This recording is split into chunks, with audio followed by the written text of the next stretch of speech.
Hey guys, welcome back to another edition of the Kansas Flamingo Chef at my bar. And apparently Panther wanted to be involved today. Can you get out of the way, buddy? Thank you. Today I want to talk to you very specifically about products that are very difficult to find from Buffalo Trace. Now, if you're like me, you're probably a fan of Buffalo Trace.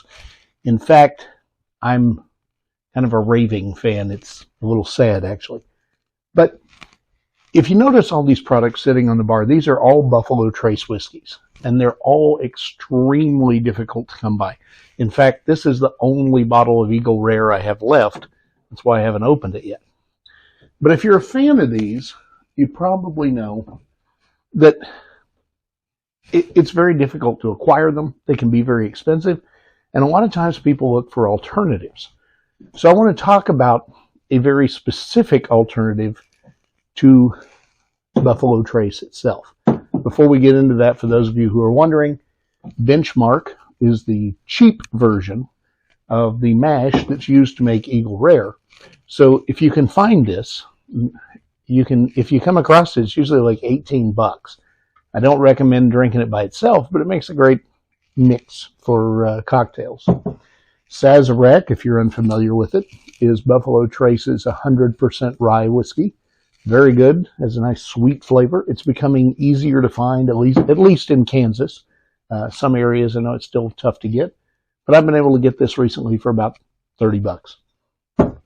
Next on the table is Weller's. When I was in my 20s, I remember Weller Special Reserve was what we drank at the bar every night with 7-Up because it was cheap. Now it's so hard to find. Great bourbon, but it is the original wheated bourbon, so it has a little sweeter flavor without the rye.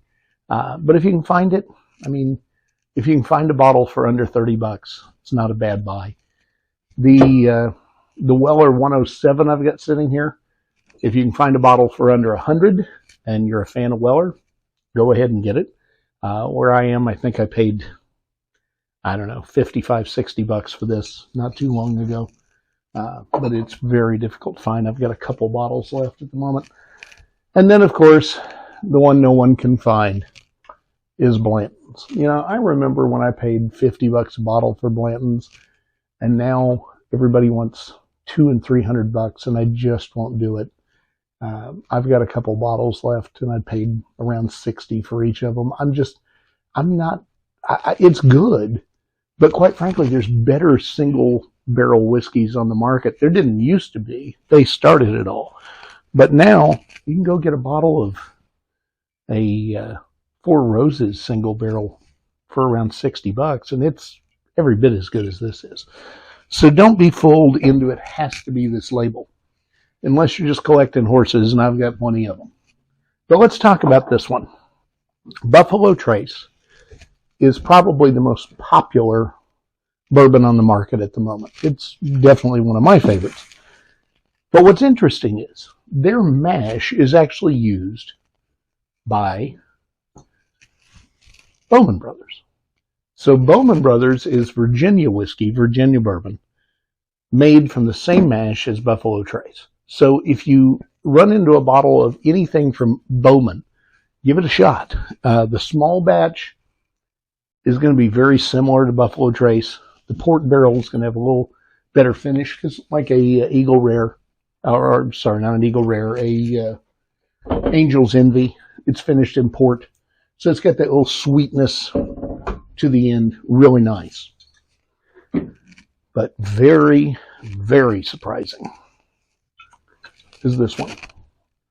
Elijah Craig Small Batch is made very close by to Buffalo Trace. The water is filtered through the same limestone.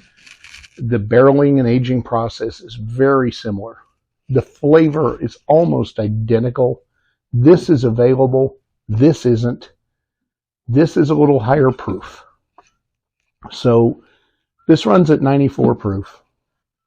But if you can find it and you can't find this, there's your answer. Again, if you ever have questions, if there's something you'd like to know about bourbon, something you'd like to know about any cocktail, or any food for that matter, check out KansasFlamingoChef.com. Send me an email. bill@kansasflamingoshift.com. Have a great day. Eat fabulous, drink fabulous, and I'll see you for the next one.